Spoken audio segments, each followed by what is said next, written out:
Bonjour à toutes et tous, bienvenue dans ce nouvel épisode de notre série spéciale avec Shopify. Je suis avec Alessia Aquino qui travaille chez Shopify. Et dans cet épisode, on va creuser deux sujets. Un, le commerce unifié en s'attachant au cas Audage, que vous connaissez toutes et tous, puisque ils sont passés sous le panier en tant que Monsieur Moustache. C'était avant leur rebranding. Mais je vais aussi poser une question à Alessia qui est intéressante, qui est: quelles sont les questions qu'on te pose le plus souvent dans ton métier? Mais commençons par une petite présentation et vous comprendrez mieux de quoi je veux parler. Top. Merci Laurent pour l'invitation et bonjour à tous. Donc moi c'est Alessia Aquino, j'ai rejoint Shopify récemment sur le poste de Senior Account Executive et je m'occupe particulièrement du retail. Donc ça veut dire en fait que je accompagne les marques qui ne sont pas encore dans l'écosystème Shopify et qui souhaitent adopter une démarche de commerce unifié. Donc ça veut dire concrètement relier à la fois le commerce online et le commerce physique avec le réseau des différentes boutiques. Expérience retail? Oui. Totalement. Ça fait, justement, je viens du terrain. J'ai commencé ma carrière dans le retail, où j'étais, c'est un parcours un peu classique. J'ai commencé en tant que vendeuse pendant mes études, et ensuite j'ai évolué comme responsable de magasin sur plusieurs points de vente parisiens. Et c'est là où justement où je me suis rendu compte j'ai pris conscience des défis opérationnels qui sont souvent très sous-estimés. Et du coup, toi, tu t'occupes des clients retail, ça veut dire ceux qui sont en retail et veulent passer en commerce unifié ou veulent se digitaliser? Exactement. En fait, c'est à la fois une démarche vraiment, je vais digitaliser mon point de vente. J'ai déjà une présence en ligne, mais qui n'est pas aussi optimisée. J'ai un réseau de boutiques physiques. Donc, le but, c'est vraiment de les accompagner, avoir une stratégie 360 degrés.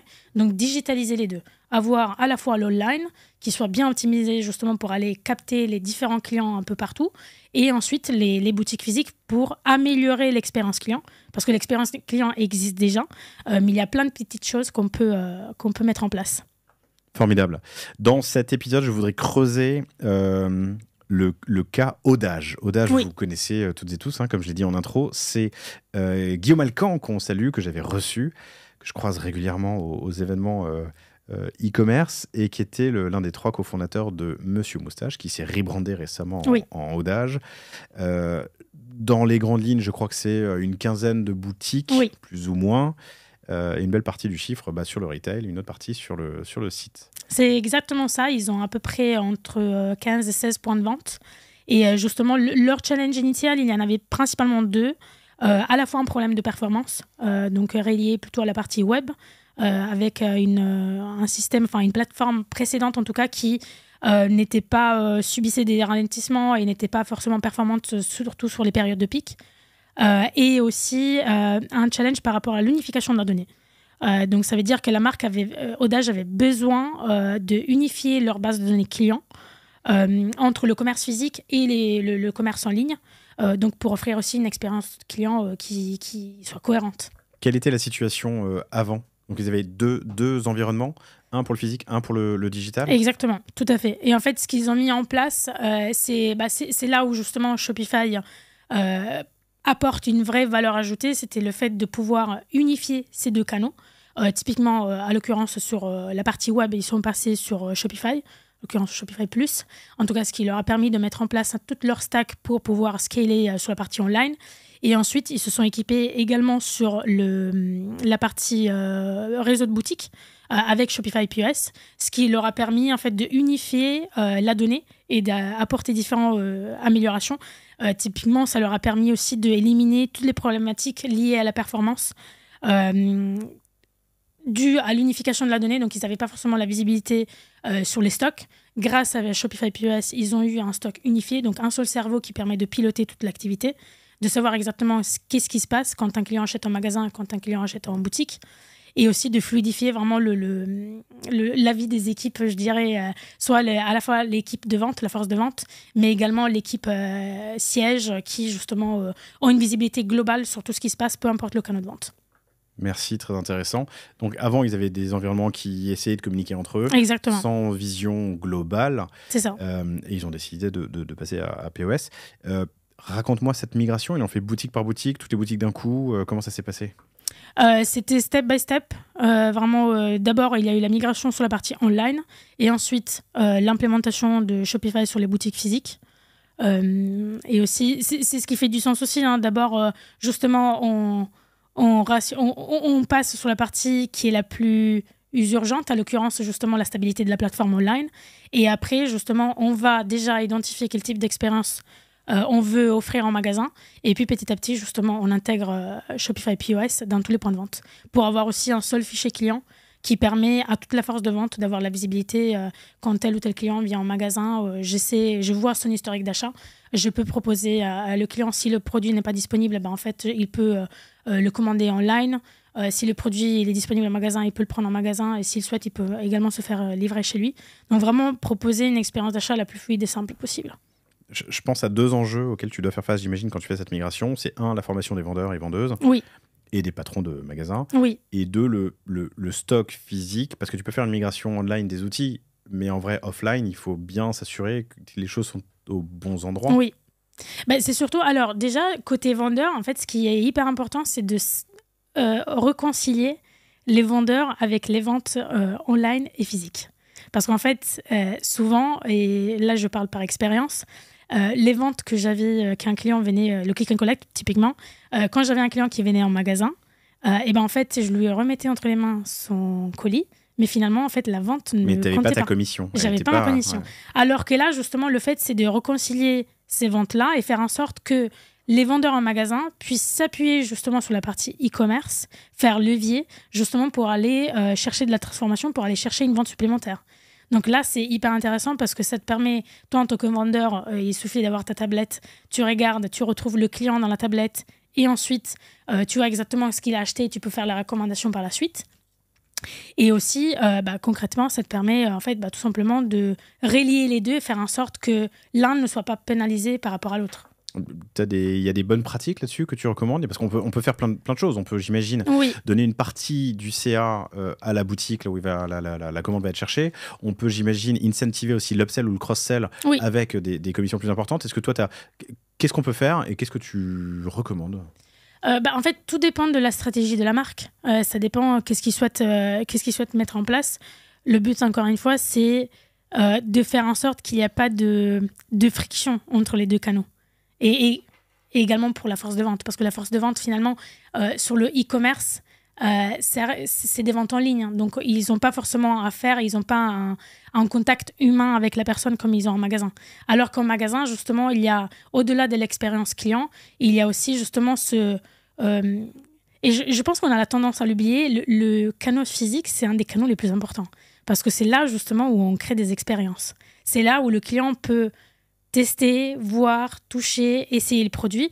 Et c'est là aussi où il y a un lien humain qui se fait avec le personnel, avec la force de vente.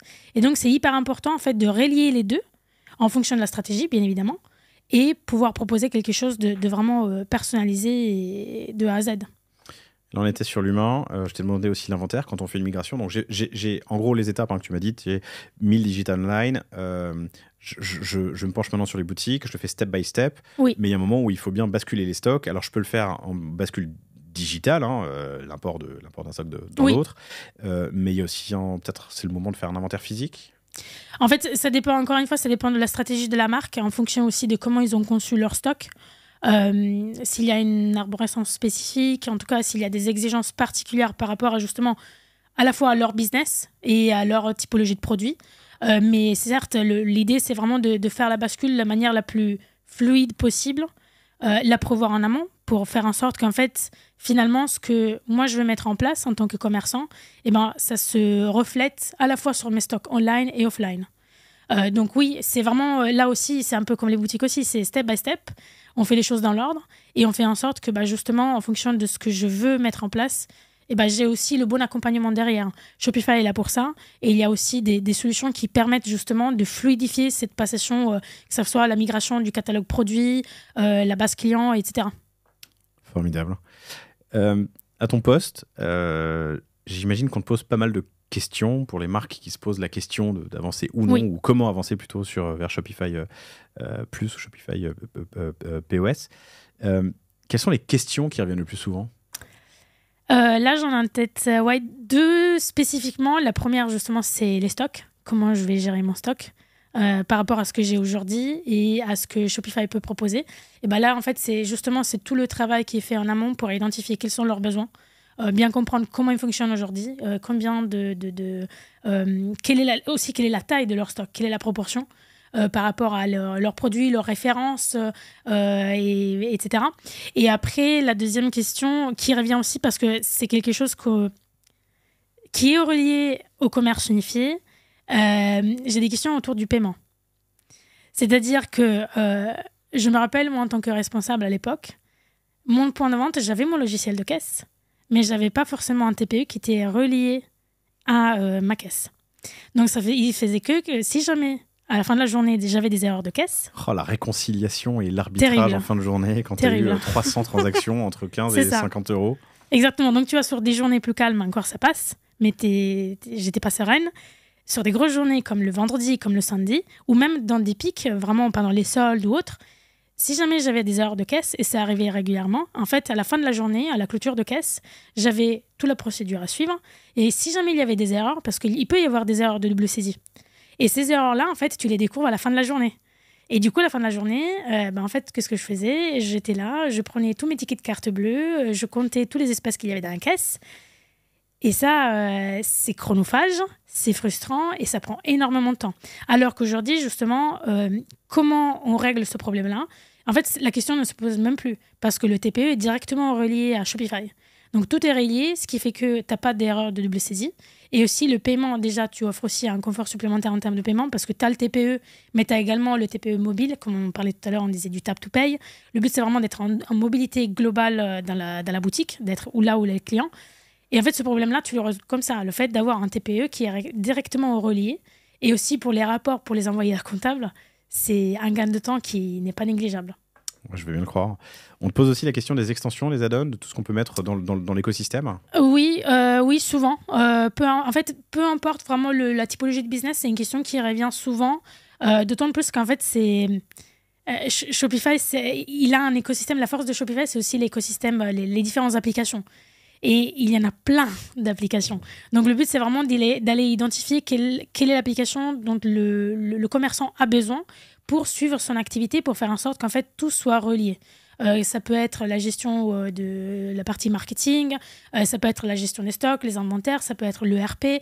En fait, il y a plusieurs éléments qui peuvent se venir à plugger dans Shopify. Et c'est aussi l'idée de Shopify, c'est vraiment être connecté à tout l'écosystème pour, à la fin de la journée, pouvoir gérer ton activité de la façon la plus simple, la plus fluide possible.